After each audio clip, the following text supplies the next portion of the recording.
Hello sa inyo mga kapips, kamusta kayong lahat? Another day, another vlog. Day off ko ngayon. And gumala muna ako saglit. Yung nasa likod ko yan, taniman ng mais yan. So nagpunta muna ako sa store dahil today is paycheck day. Pinong muna sahod, padala kay Mrs. Tsaka sa nanay ko. And at the same time, kinuha ko rin sa post office yung bagong issue na card for me. Bagong Mastercard, yung credit card ko. Kung maalala nyo yung last vlog ko, diba na-scam ako ng almost 50,000 kung i-convert natin sa pera natin sa Pilipinas. And to cut the long story short,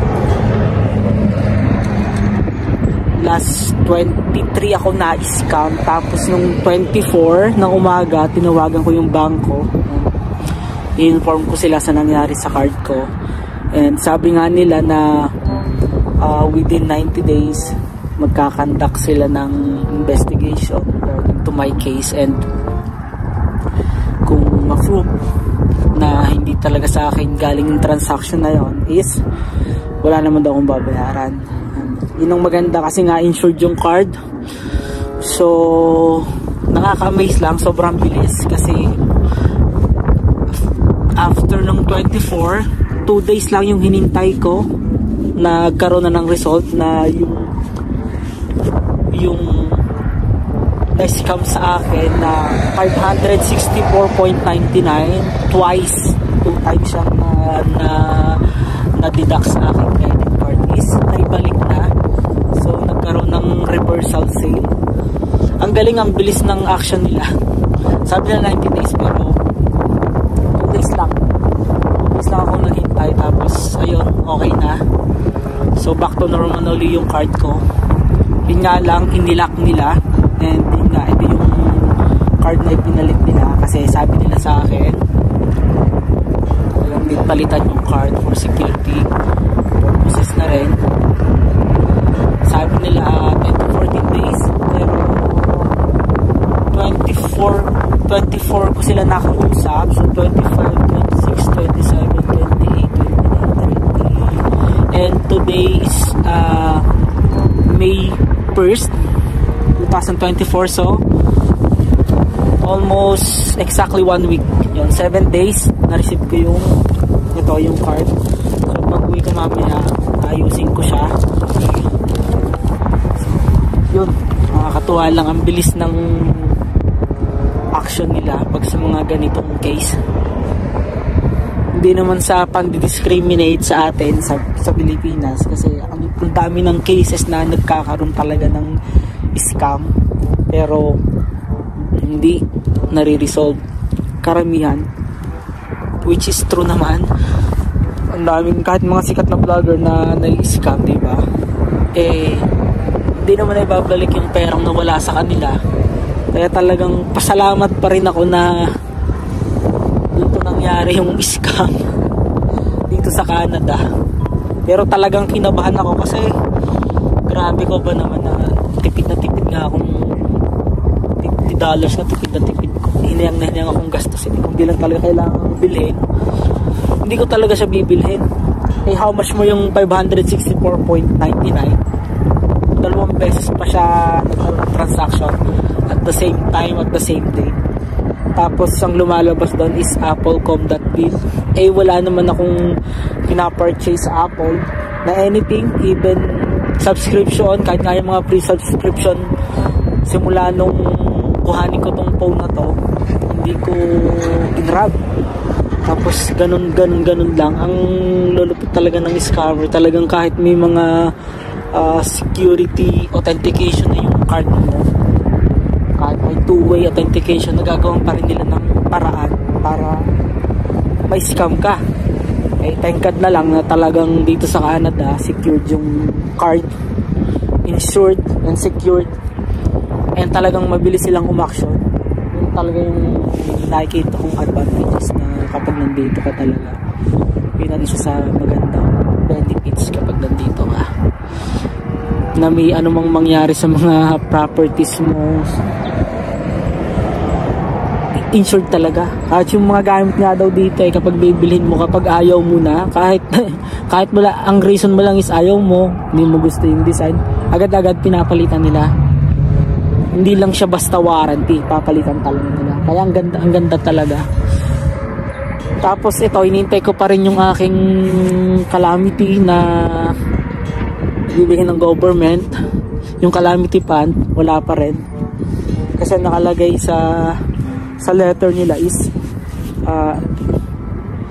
every quarterly bibigay nila, so mag-i-start dapat this April, pero May 1 na ngayon, wala pa rin.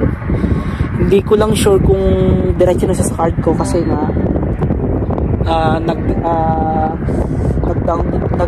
nag-create ako ng account sa CRA account, yung Canada Revenue Agency, yung nag-create ako ng account doon. Tapos nilink ko na rin yung card ko para doon na lang ilagay yung pera instead na kuhanin ko sa check. So yun, I'm not so sure kung kailan kasi May 1st na ngayon. Ang ganda ng panahon ngayon kasi 0 to 12 lang yung temperature. Kaya gumala muna ako dito sa labas. Medyo malapit ako sa highway kaya medyo maingay. Pakita ko sa inyo yung nasa harapan ko. So yan, taniman ng mais, parang nakapag-ani na sila. Ayan, ganda no. So yan, tapos yan, nasa hospital pala ko, tapat pala ko nung yan, hospital yan, tapat na yan. Tapos yan, may mga ginagawa rin ditong construction din ng mga bahay, tapos binaibenta nila. Highway na to, nasa actually main road na to eh, kaya medyo yung background ko malakas yung hangin.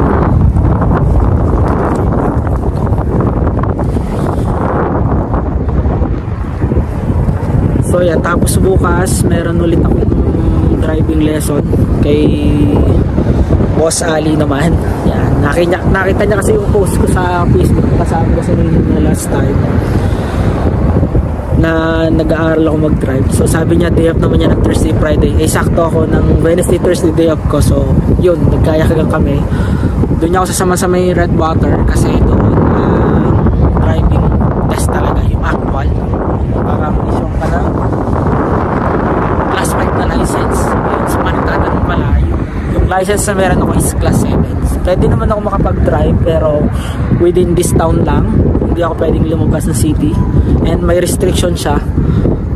Bale from 5 PM onwards hanggang 5 AM is hindi ako pwedeng mag-drive. So paggabi hindi allowed kapag class 7. Pag class 5 na yan, okay na lahat, tapos pwede ka mag-drive sa city. Yun yung difference ng mga license dito, mga driving license. So yun lang. Ang ganda ng paligid ko.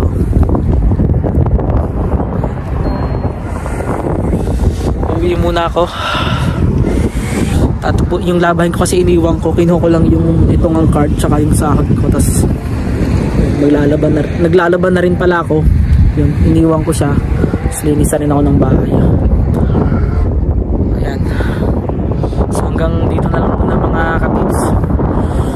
Panoorin nyo pala yung vlog ko about sa nangyari sa akin, yung na-scam ako. Yan yung video na yun, panoorin nyo.